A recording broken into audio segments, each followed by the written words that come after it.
Aston Villa were in front from a super strike from outside the box before Ollie Watkins added a second with a header very, very late on in the game.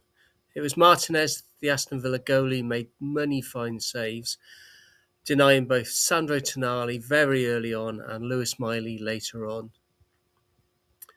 Missed opportunity of getting into the top five, but there you go. Let's see what Eddie had to say after the match to Sky Sports and the Match of the Day team. It was the missed opportunities that Eddie focused on when he spoke to Sky Sports after the game. He said that the Sandro Tonali, that chance that he made for himself would have changed the game. It would have made it difficult for Villa to then do what they did, which was basically defend very well and break at speed and with skill. He said there were many chances and moments, but without our final ball being of the quality that it normally is, a lot of the crossing was poor. I have to agree with that because Anthony Gordon didn't really have a very good crossing day. He said the Villa mainly were long shot threats, which was fine because one of them was world class, in my view. He said he was asked if we had enough time to recover from the PSV. He didn't make that excuse. He said, yes, we did. And we're getting, we're used to the three games a week. But so are Villa. So today, he said they played very well. And as the away team, they're probably pleased with how they conducted the game. Eddie talking to the Match of the Day team afterwards, he again focused on that first minute chance, and it really was quite crucial, to be honest. Sandro was on his game at that point, and if he could have just capped it off. But there again, Martinez, the reason he's a world-class goalie is because he does save with his feet. He saves with his tips of his finger, and he can gather the ball when it's right under his bar. Eddie thought Sven Botman had his best game since returning from injury, and the cameos from Jacob Ramsey and Anthony Elanga and Lewis Miley played very well again. But when you lose 2-0, we're disappointed, he said. We know we can be better around the box. I thought our final ball was poor today. The big thing now is that we need every available body and quality body available because we lost Bruno before the game and then Joe Linton. I think Bruno could be back in contention for Wednesday. However, that then implies, reading between the lines, as I do, that Joe Linton in his groin is out for some time.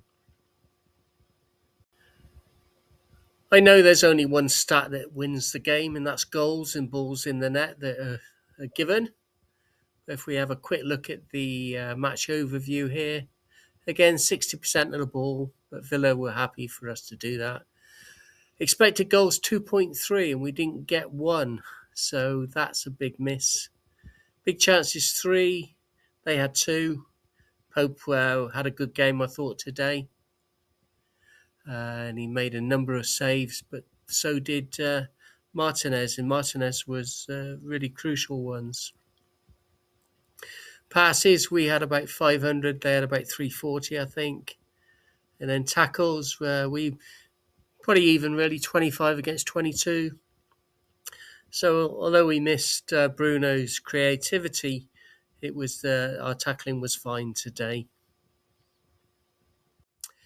Having said all that, when you lose at home, it's extremely disappointing and frustrating.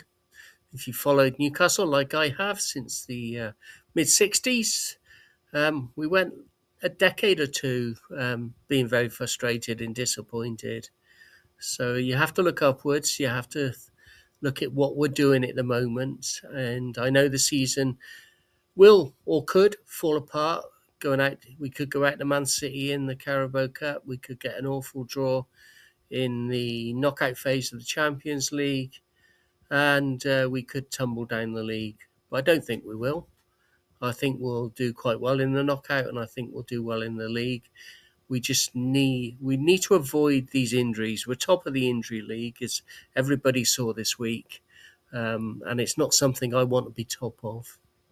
Frustration from the YouTubers, as you can see, Paul, Adam P, Rob Stein, and the Newcastle Fans TV crew, all very disappointed and looking for something different.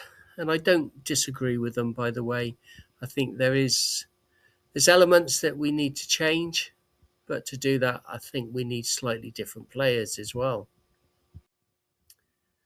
However, getting different players is a different story. In this transfer window, my personal opinion is we won't get any players, and that we will have to wait for the summer to see if we can do better in the transfer window. At the moment, Visser, Elanga, and Ramsey. It's hard to mark Visser. He's only just come back from a nasty injury, and but with Elanga and Ramsey, I'm going to use word ordinary, and I think these days ordinary is not good enough for Newcastle. But we'll have to wait and see. Now, onward next to PSG, away Newcastle away in Paris, as you can see.